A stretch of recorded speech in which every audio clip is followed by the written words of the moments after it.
Então agora a gente vai falar um pouquinho de anemia. Então, como a gente falou, já conversamos sobre o eritropoiese, sobre a hematimetria, né? Como é contado a série vermelha, né? Já falamos sobre morfologia das hemácias. Então agora a gente vai finalizar a série vermelha com as anemias. O que é anemia, né? Anemia não é uma patologia. Anemia é um sinal de uma patologia. Então, é um estado patológico ou é um problema daquele diagnóstico. Então, é uma capacidade diminuída do sangue de transportar oxigênio para os tecidos. Quando que acontece? Quais são as causas de se obter uma anemia? Então, ou é por perda eritrocitária aumentada decorrente de alguma perda de sangue, hemorragia, ou é por uma destruição eritrocitária acelerada, normalmente uma hemólise patológica, ou quando tem uma produção eritrocitária diminuída, aí a causa é lá na medula, quando acontece um problema diretamente na medula e a produção se diminui ou zero. Eu coloquei um exemplo aí de um eritrograma de um paciente com uma anemia. Então, tá vendo? As hemácias, a hemoglobina e o hematócrito estão abaixo do valor de referência. E o VCM, tá vendo que ele tá um pouquinho alto? Lembra que eu falei que o VCM é o tamanho da hemácia? Por que o VCM tá dando alto? Porque as hemácias, a maioria, estão sendo grandes. Estão sendo grandes por quê? Provavelmente com policromasia e por estar tendo uma anemia. Então, elas estão grandes, às vezes, por uma regeneração acelerada ali. Estão deixando as hemácias ficarem imaturas na circulação sanguínea. E provavelmente esse animal também está com alguma policromasia. Aqui temos alguns exemplos de anemias que podemos ter. Anemia por deficiência de B12 e ácido fólico. Normalmente ela é macrocítica, ou seja, a divisão celular ela é lenta ou ela é ausente e o crescimento do citoplasma é normal. Com isso, faz com que diminua o número de hemácias, mas como o citoplasma não para de crescer, elas se tornam maiores. Temos anemia por deficiência de ferro ou cobre, normalmente ela é microcítica. A hemoglobinização ela é diminuída e ocorre aumento de mitose, gerando hemácias menores, ou seja, ferro priva. É de origem normalmente nutricional ou na perda de sangue, uma hemorragia. Quais são as classificações da anemia quanto à sua resposta? Então, temos a anemia não regenerativa, que ela é diferenciada de processo agudo, normalmente acontece em menos de 24 horas. Ocorre perda de sangue e essa perda de sangue causa um atraso na medula óssea e pode indicar uma anemia regenerativa. Então tem que tomar muito cuidado na hora de fazer o hemograma. Fazer um hemograma em menos de 24 horas pode dar uma falsa regeneração. E temos a anemia regenerativa, o pico dela é de 2 a 3 dias. Então, normalmente na anemia regenerativa a gente tem anisocitose, policromasia, metarubrícito, corpúsculo de Roy-Joly, pontilhados basofílicos. Temos um exemplo, coloquei uma figurinha aí de exemplo de um reticulócito, tá vendo? As hemácias, dentro delas fica com esses pontilhados aí basofílicos, que são resquícios de núcleo, né? Então, coloquei uma observação abaixo que para a gente ter certeza se essa anemia é regenerativa ou regenerativa, precisa da contagem dos reticulócitos. Sem ela, não dá para afirmar se ela é uma anemia regenerativa ou regenerativa. Então, é muito importante lembrar que em processos agudos, é importante realmente repetir o hemograma. Repetir um dia, repete no dia seguinte, no outro dia, para realmente observar se essa anemia está regenerando ou não. Nas anemias regenerativas, vamos falar uma de cada vez agora, pode acontecer quando tem perda de sangue. Então, traumas, parasitas, distúrbios hemostáticos, como trombocitopenia, coagulopatia, CID, lesões hemorrágicas, como nas neoplasias, úlcera do trato gastrointestinal, queimaduras, infecções. Também podemos ver nas anemias hemolíticas, que acontece às vezes por toxina e drogas, que aparece o corpúsculo de Hens. Pode ser também por cobre, zinco, picadas de abelha, o azul de metileno, cebola, e algumas outras compostos aí, medicamentos que também pode gerar essa anemia hemolítica. Também pode acontecer por processos infecciosos, como a leptospirose, a hemoglobinuria bacilar, hemoparasitas como anaplasma, babésia, micoplasma, ehrlichia. Pode também acontecer hemólise em anemias imunomediadas, como drogas, através de drogas. Hemoparasitas também geram uma resposta imunológica, né, da anemia hemolítica. Vírus, bactérias, isoeritrólise neonatal, que pode acontecer também. Transfusional e também idiopáticas. Quais são os sinais dessa anemia hemolítica, né? É a hemoglobinemia ou hemoglobinuria intravascular, pode acontecer icterícia, extravascular, baço, e pode ser observado no plasma também. Hepatoesplenomegalia e hipertemia. Agora, para anemia hemolítica imunomediada, também é uma anemia regenerativa. Então, o que acontece? Quando pode ter, né, essa anemia hemolítica?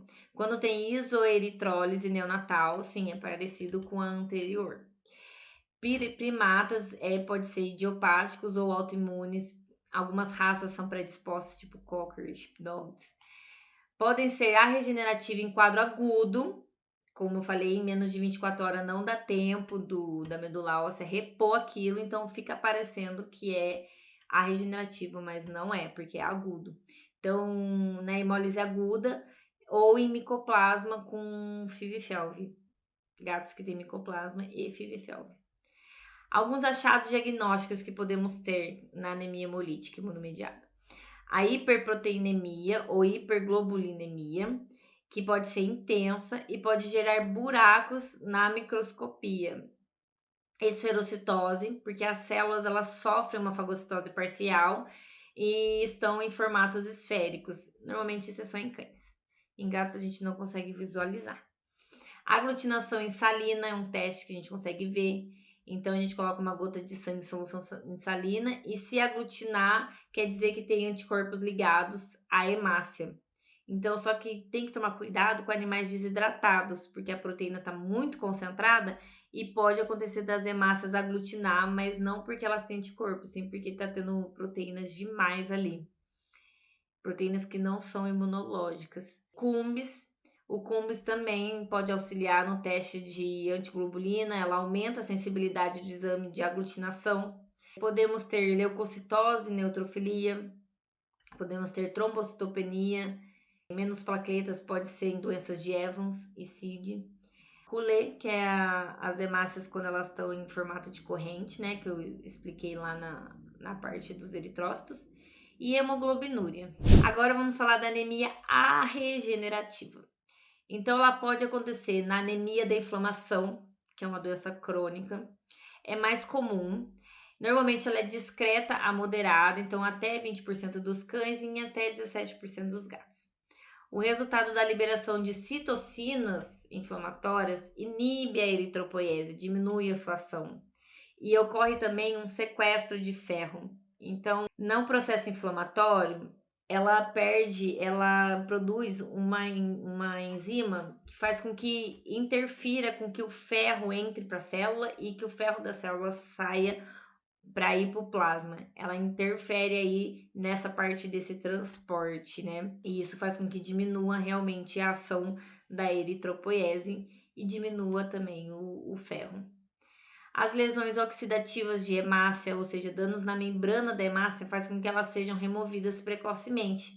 Então, a ativação do sistema monocítico fagocitário diminui a vida das hemácias, e o que promove a instalação rápida da anemia dos animais. Então, a gente tem uma observação que os danos mais intensos e precoces nos gatos, o tempo de vida das hemácias é menor e eles são mais susceptíveis a lesões oxidativas. A anemia da inflamação também pode estar acompanhada com leucocitose e ela também pode estar associada a neoplasias, por exemplo, a síndrome paraneoplásica.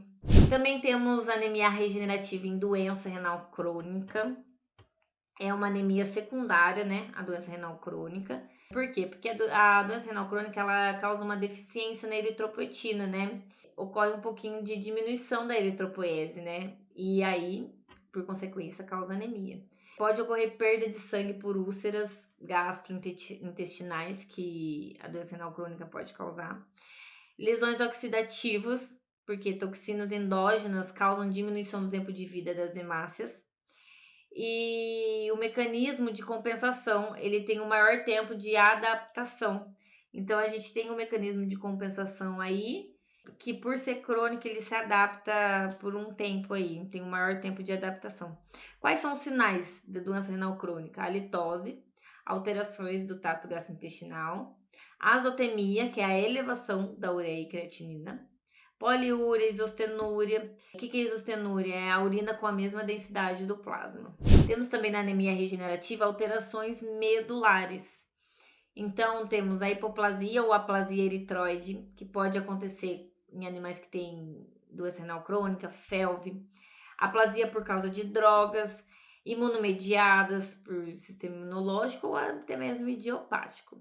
Hipoplasia ou aplasia total pode ser por causa de drogas estrógenas, FeLV, líquia, imunomediada, idiopático. Mielofibrose e osteopetrose, que é a substituição do tecido hematopoético por tecido fibroso ósseo. Então, isso ocorre uma diminuição da produção dessas células.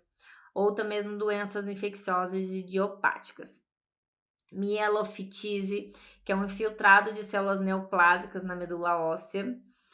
Neoplasias ou leucemia. Então, qualquer neoplasia que tenha origem ou que sofra metástase na medula óssea ocupa o espaço para que as células normais realizem a eritropoiese linfoproliferativa e mieloproliferativa. Então, por questão de crescimento do tumor, ele também interfere em outras células. Síndromes mielodisplásicas, que são doenças infecciosas ou idiopáticas que provocam uma produção exagerada da célula jovem, que são incapazes de maturar. Então, é medula hipercelular e displásico. Normalmente ocorre em FIV, FeLV, em Ehrlichia, em pré-leucêmica ou até mesmo idiopático. Anemia hemolítica contra precursores pode destruir uma linhagem celular ou todas, ou ainda interferir no processo intermediário da maturação das células. Medula hipercelular ou interrupção da maturação. E o mielograma é um infiltrado de células neoplásicas, atipias e displasias. O leucograma pode estar normal e o animal ter esse infiltrado de células neoplásicas. Na anemia regenerativa também temos distúrbios endócrinos. Então, o hipotireoidismo e hipoadrenocorticismo diminui o metabolismo e as anemias normalmente aparecem discretas e moderadas. Temos também os distúrbios nutricionais, exemplo, dieta pobre em proteínas, vitaminas e minerais e calorias. Lembrando que para que a hemácia seja formada, sintetizada e maturada, ela precisa de vitaminas, precisa de algumas substâncias para ocorrer a maturação. Então, com um distúrbio nutricional, isso não é possível conseguir realizar essa produção. Hiporexia e anorexia, má absorção, perda pelo trato gastrointestinal. Então, tudo isso realmente seria parte dos elementos que é necessário para a maturação da hemácia. Distúrbio nutricional por maior tempo de inalação, de não ingerir alimento. Então, temos um grau de resposta dessas anemias. Ela pode ser intensa, então aparece RENs, então por alguma toxicidade, né, é leve a ausente. Então a normocítica e normocrômica realizar o mielograma e outros exames.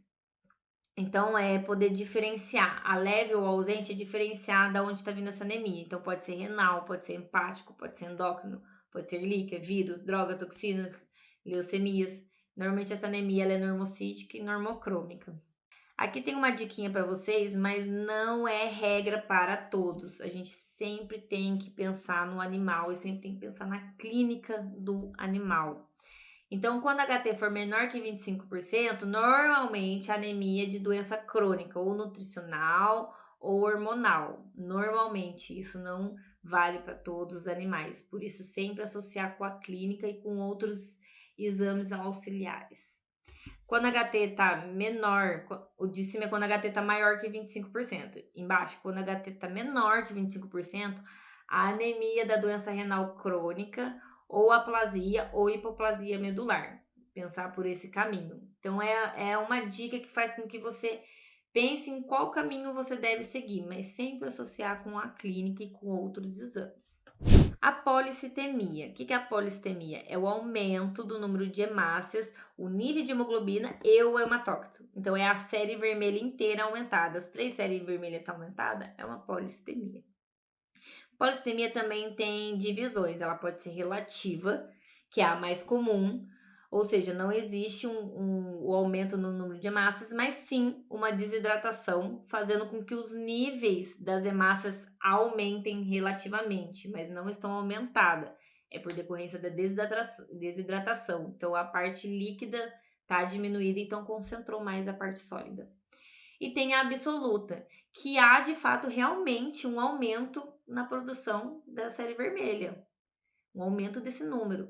Ele pode ser fisiológico, um real aumento, por exemplo, por causa de alguns hormônios, como adrenalina e cortisol, ou seja, quando o animal está estressado. Ou pode ser realmente patológico.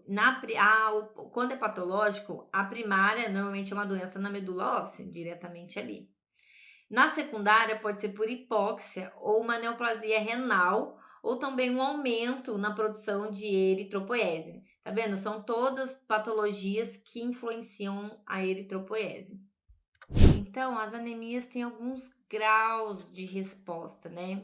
Então, a intensa é quando tem RENs, né, por oxidação das hemácias, hemoparasitas, esferócitos e autoaglutinação, como na anemia hemolítica imunomediada.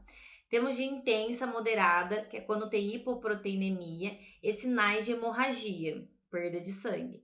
Temos de moderada leve, que é quando a hemácia ela fica microcítica, hipocrômica. Então, o perfil do ferro sérico e cobre, ele tem uma deficiência, né? Então, é uma anemia por deficiência de ferro e cobre. Normalmente, de moderada a leve acontece isso. De leve a ausente, normalmente é uma anemia normocítica e normocrômica. Então, normalmente se realiza um mielograma e outros exames. Para quê? Você precisa saber se esse animal está com essa anemia por causa renal, hepática, endócrino, por erlíquia, por vírus, droga, toxinas, leucemias. Então, é investigar isso. Aqui tem uma dica embaixo, mas não é regra, viu, gente? Não é regra. Sempre temos assim. É uma diquinha para você pensar que caminho você deve seguir, mas não é uma regra para todos os pacientes. Porque cada paciente é individual. A gente tem que olhar o paciente como individual. O sinal clínico dele, o que ele está apresentando e outros exames complementares para auxiliar nesse diagnóstico desse animal. Então, olhe o animal como um indivíduo individual. Então, quando o HT está maior que 25%, normalmente acontece em anemias de doença crônica nutricional ou hormonal. Então, às vezes por corticoide aí, ou por falta de alguma nutriente. E quando HT é menor que 25%, a causa pode ser renal, ou uma aplasia, ou uma hipoplasia medular. Como eu falei, isso é só uma dica para vocês saberem que caminho vocês devem seguir, mas não é regra. A policitemia. O que é a policitemia? É um aumento do número de hemácias, um aumento do número de hemácias, do nível de hemoglobina e do hematócrito. Quando os três, a série vermelha está aumentada, os três ao mesmo tempo. Elas também são divididas em relativa e absoluta. A policitemia relativa ela é a mais comum. Por quê? Porque não existe um aumento na produção da hemácia, e sim uma desidratação.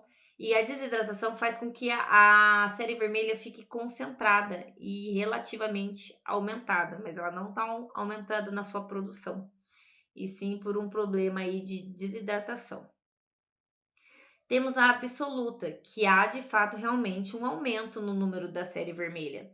Então, pode ser fisiológico, ou seja, realmente tem um real aumento por causa de hormônios como adrenalina e cortisol, ou seja, quando o animal está muito estressado, pode acontecer essa elevação. Tem o patológico, que pode ser também primário e secundário. Quando o patológico é primário, realmente tem uma doença lá na medula. A causa principal está lá na produção. E tem a secundária, que pode ser por hipóxia, neoplasia renal ou aumento na produção de eritropoetina. Então, a hipóxia faz com que aumente a produção realmente dos eritrólitos, Neoplasia renal influencia ali na eritropoetina, então pode realmente ter uma neoplasia que faça estimular muito a eritropoetina. E um aumento da produção de eritropoetina por qualquer outra causa que faça com que esse estímulo seja forçado por muito tempo e aí faz com que aumente demais a produção das hemácias.